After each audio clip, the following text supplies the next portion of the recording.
Good morning, good afternoon, and good evening whenever and wherever you are. And welcome back to the Beta Plan, playing as the Teutonic Order in CK2. Yes, indeed, let's continue with our little mini-series here, which probably will last longer than the Ottomans, because this time not everything is going my way, but enough might go my way that we can expand. And by the way, Trebizond still lives, because they declared a war, holy war for Trebizond. Which I don't understand for Jerizon, and I don't understand why, because this is all Jerizon, but for some reason, hey, they only got this province.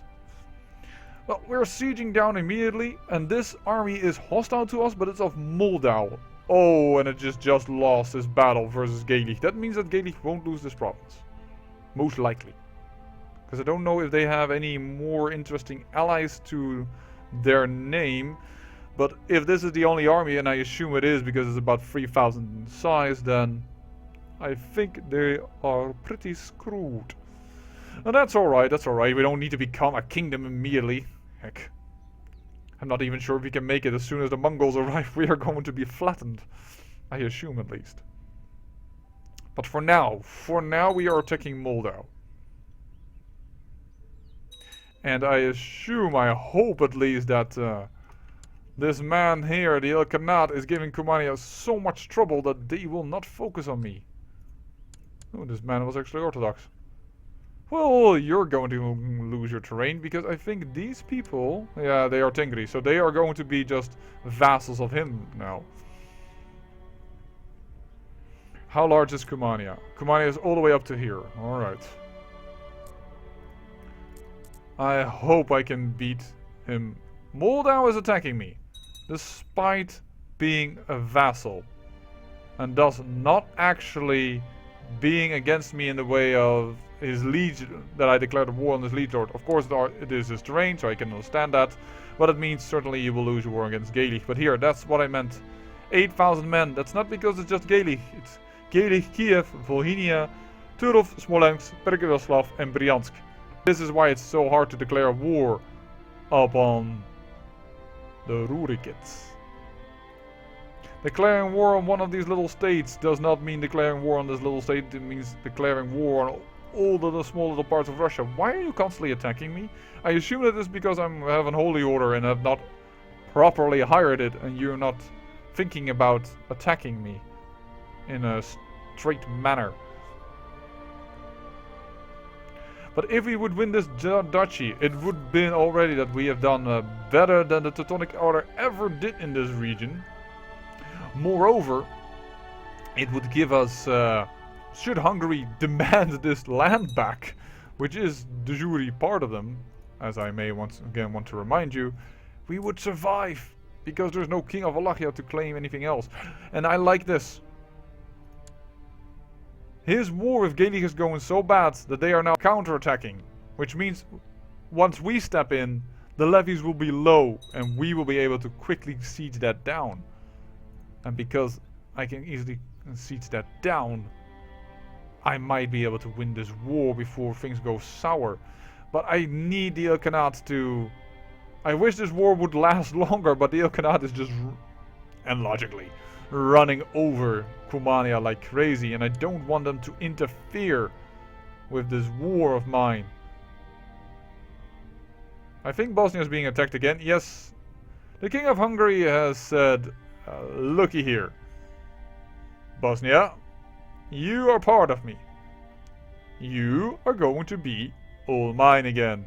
His independence lasted really shortly. And more or less, I used him in order to have enough troops to convince the king, and the king said yes, and he, unfortunately, is going to be part of it. Which means that more or less we have the original status of the start of the game, except that he won of Venetia. Did Venetia win their war? Ended with a white peace. How did the Holy Roman Empire lose of Venetia? I don't understand, but it happened. Let's see what is this. Monferrato is independent. Oh, good on you, sir.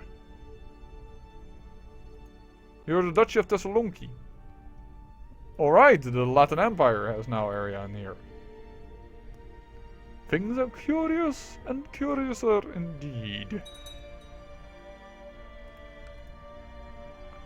Scotland is,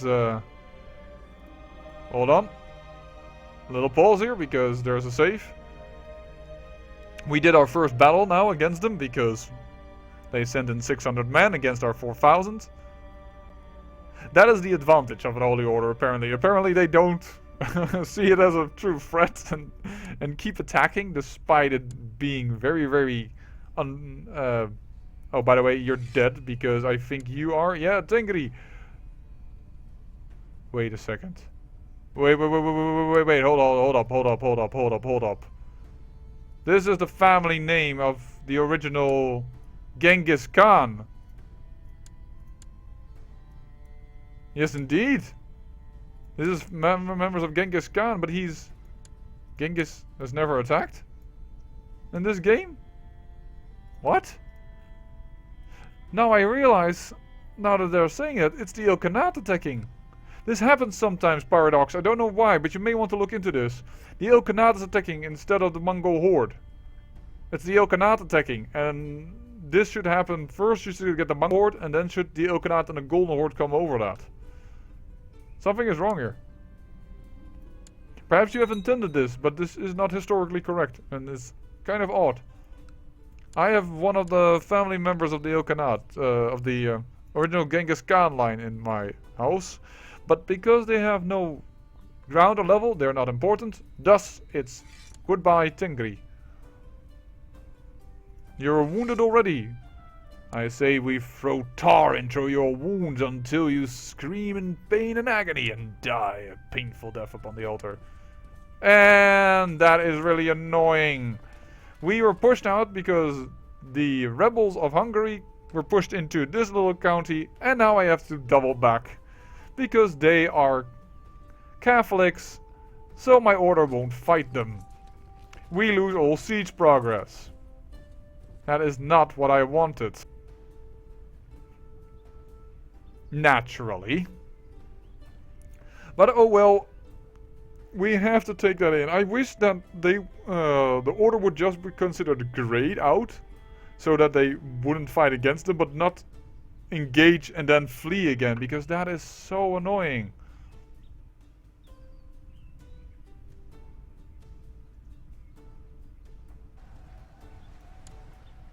He's still taking battles of 4 against 27. This is not properly programmed.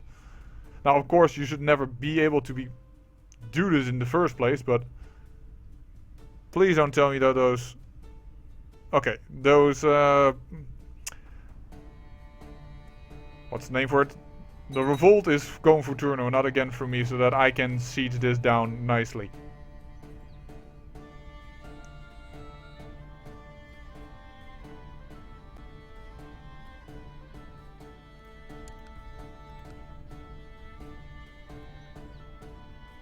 Yes, this warfare might go our way. Well, isn't that exciting? As said, not everything went our way this campaign. With how we could have gone to independence perhaps a slight bit sooner, for instance. But we are making it work, hopefully. Hopefully his war with the Ilkhanate will last long enough for me to siege and siege and siege. Every 12 days we are getting closer to our goal. Our Holy War Order, by the way, consists mainly of heavy infantry and a bit of archers. Which means we are very good.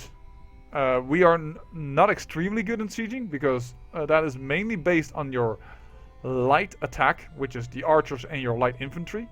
But we are very good when it comes to the melee phase. If we survive the archery phase, and we do have 1,000 archers in this army, more or less, then we can do some damage. We can definitely do some damage. Alright, we had those two little battles, and I'm going to move in here. Because this army, I think Galaz is not hostile to me. It is hostile to me, but it is not because they... Well, there we go. Hold on. Let me just cross this out. Oh, the Tengri Reformation! The ancient Tengri religion is proving unable to withstand the onslaught of the cross and the moon. Rather than banning the old ways, Kagan Hulegu of the Ilkhanate, most powerful priests have decided to reform the Tengri faith. With codified rites, a holy scripture, and a strict church hierarchy, under a single leader, they hope that the reformed Tengri faith is better armed to fight back against the weak and effeminate foreign beliefs. We consider them still barbarians. This is, by the way, also weird because the Ilkhanate historically was a Shiite horde, not Tengri. This should be the true Mongol horde, but yeah. And they can so easily get these holy sites because where they start. And they also should be programmed to go down south. I don't know. We are just going to siege this down. And hopefully this war with Gaelic will end soon. It seems to end soon, and then we can just go up here and smash it.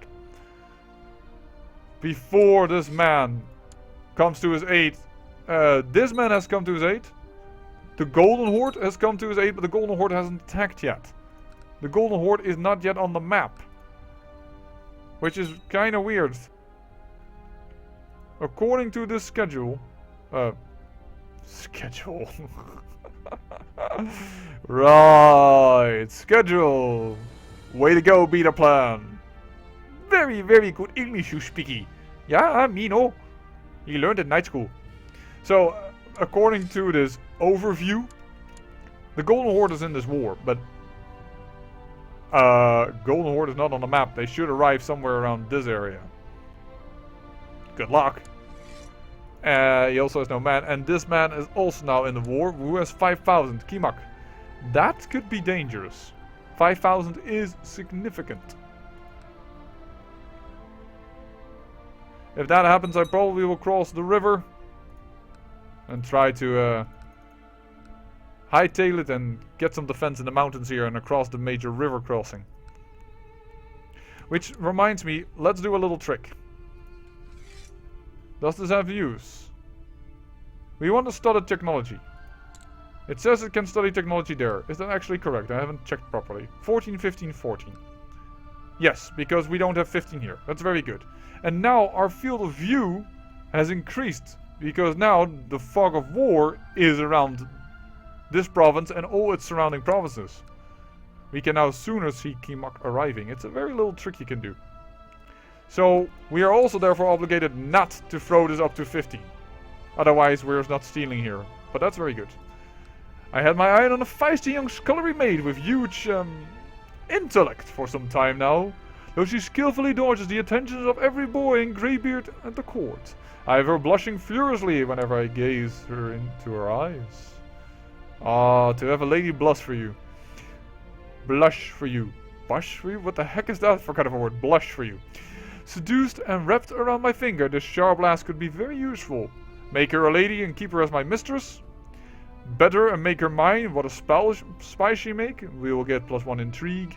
A common wench I can do better. Gain 5 piety. No, we're gonna make her my lady. That could be interesting. And yes, huge intellect. Attractive and quick. This morning I woke up with a painful itch. It seems that Jesus has seen it fit to blight me with a minor pox for my sinful actions. You always should take the mate, in my opinion, because they're quick and attractive. And if you're going around the seductive line, let's face it, you are going for bastards. So we want this lady. I have married this mistress before. There's a Sunni uprising within the Mongol Ilkhanate. That's very good for me to know. That could at least slow them down a bit. You have been kept by whom? You have already been released as well. Somebody had you in this dungeon for a short moment. I want to know also where your capital is. In Crimea, which is a tribe. Yes, we are certainly going to knock your ass over. However, I fear for this big green blob that is around this area. And of course, we will never ever vassalize to them. Before anyone says that, well, if you want to survive, you can vassalize to them. Yes, you can, but... Oh dear. Hochmeister Hermann of the Teutonic Order, your steward Robert de Vers has been killed by a mob of angry peasants when trying to collect the extra taxes you had ordered. Horrible. Yes, indeed. This Englishman has died in our services. Well, let's give the other man a chance that is of nobility.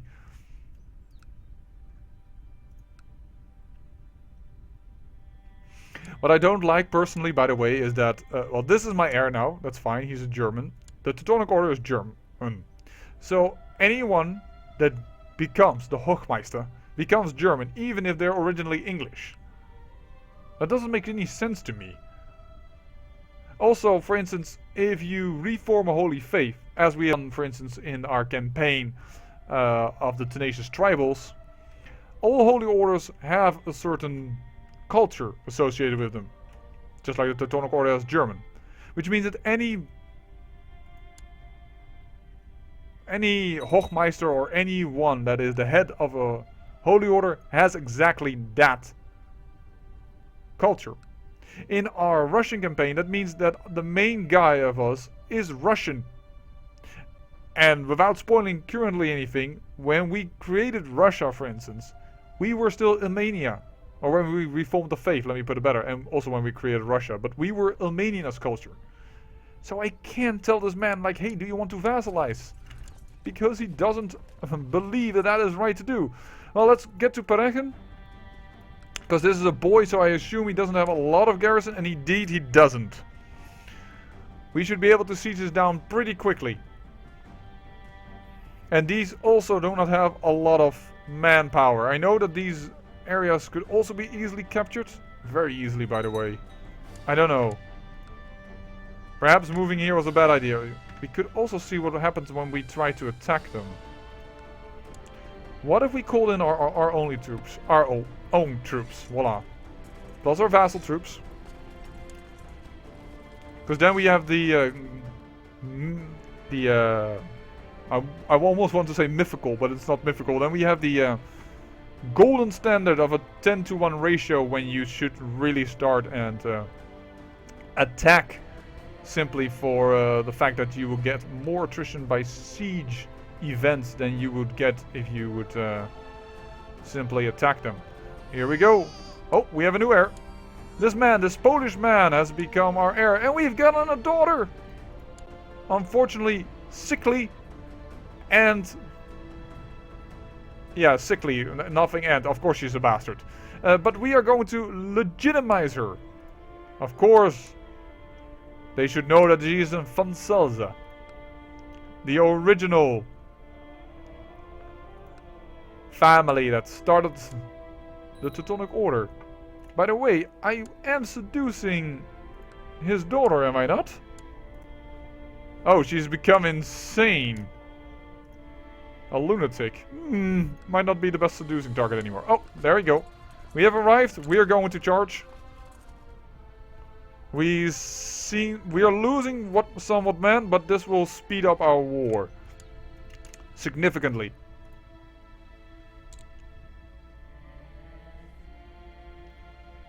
Before the Ilkhanate rethinks its position and says, yes, we will help you, Kumania. Which we don't want to happen. This should all be lands of the Teutonic Order, of course. Of course this should be land of the Teutonic Order. Yes, indeedy. Very good. There we go. We will not siege down the second fort. There still is 1,000 men in it. And here are some cities that are pretty easy to grab. And as soon as we have taken one of those, will have won our first holy war against a nation that was much, much larger. In 120 days, folks, in 120 days, unless the Ilkhanate jumps in 120 days, we will have won our war, and the Teutonic Order will have expanded greater than it ever did when it had lands south of the Caucasus. I would say that that is already a successful campaign, in a sense. But we will not stop, of course. Besides, isn't this fun? We are the Teutonic Order.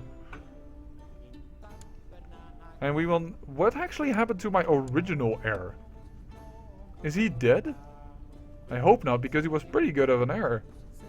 He's also my marshal. No, Franz is not dead.